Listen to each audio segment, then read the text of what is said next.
dearest friends. Since the beginning of Global Building Day, Fabián is talking with us about AI minds without bodies.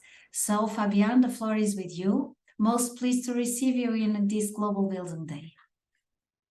Yes, thank you, Ines, and thank you, everyone, for being here. So, yeah, the first idea has to do with the nature of artificial intelligence, what it really is, what it really intends to, the role it intends to fulfill within society and education. And the second idea has to do with our relationship with that technology.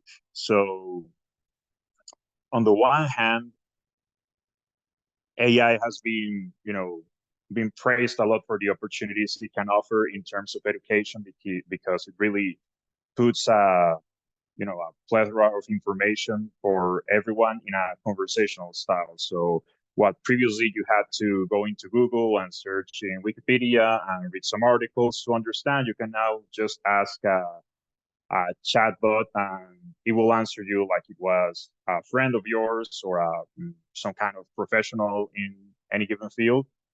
So it really does make access to information simpler. And this has created in our minds the idea that we will be able to have access to all kinds of information through artificial intelligence. And it will be this kind of super brain that has all of the information in the world, and we just have to ask it questions and it will give it to us. However, we are kind of missing some important pieces about the limitations it has because of what it is. In the title, I say machines without bodies because they don't have physical bodies like ours. If you go down the rabbit hole of how they actually work, there are servers and microchips and all of that stuff, but that's very different from a human body.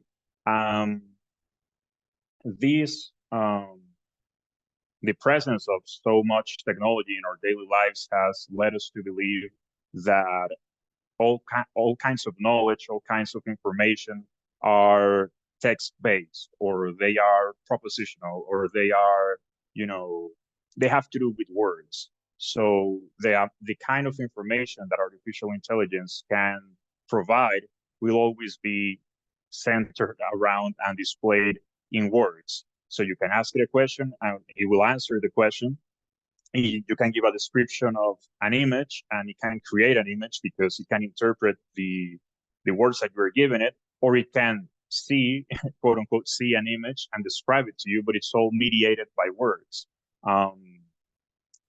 The issue that this creates in terms of education is that if we are trying to promote the use of artificial intelligence to improve the educational outcomes of students across Latin America and across the world, they will be missing a lot of important kinds of knowledge that are not based around words. So, for example, a student can, talk with ChatGPT for hours and hours about, Aristotle's theory of friendship all day long for however many months. But that doesn't really teach him how to make friends, or that doesn't really teach him how to relate with his classmates or anything like that. So it can give him theories and ideas and concepts, but it doesn't fill the gap when it comes to face-to-face interpersonal relationships.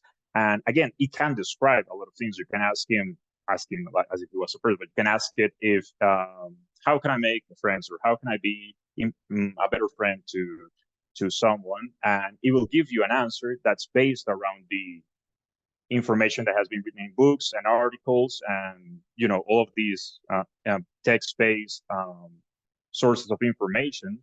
But that's not really how we learn how to make friends. We learn how to make friends by interacting with people in our day-to-day lives. So it's a very big limitation, and the example of friendship is just something that is very banal, but it can apply to a lot of things. So by its own nature, by its own design, AI will always know a lot, or perhaps everything that has to do with words and linguistic-based information, but it cannot extend that knowledge to things like relationships or emotions, or things related with sensing. And now that leads us to the problem with the way we as people who actually have bodies and have these embodied experiences interact with the artificial intelligence. In the case of Latin America, it's very interesting how we've always had this very big gap of technological usage and technological knowledge, because there have been a lot of efforts from government and private institutions and investment funds and foundations to make the general population more knowledgeable about technology. And so far, throughout many decades, it hasn't really changed much. And I believe that there's a fundamental problem that we're missing, like we're missing the problem of the nature of artificial intelligence, which is what role does this technology play in people's lives? Because we can invest a lot of money and a lot of resources and a lot of time in teaching students, again, how to use ChatGPT or how to use DALL-E, and they can learn it. But we are not really teaching them why should they, what is it useful for, or why should they care about that stuff? We can tell them, well, it's going to give you more job opportunities. It's going to make you more employable. But in their day-to-day lives, they don't really see a purpose for it. They will use DALL-E to make images that are funny, and they will share it with their friends, and they will use ChatGPT to ask them silly questions that they don't feel comfortable asking their parents or their friends.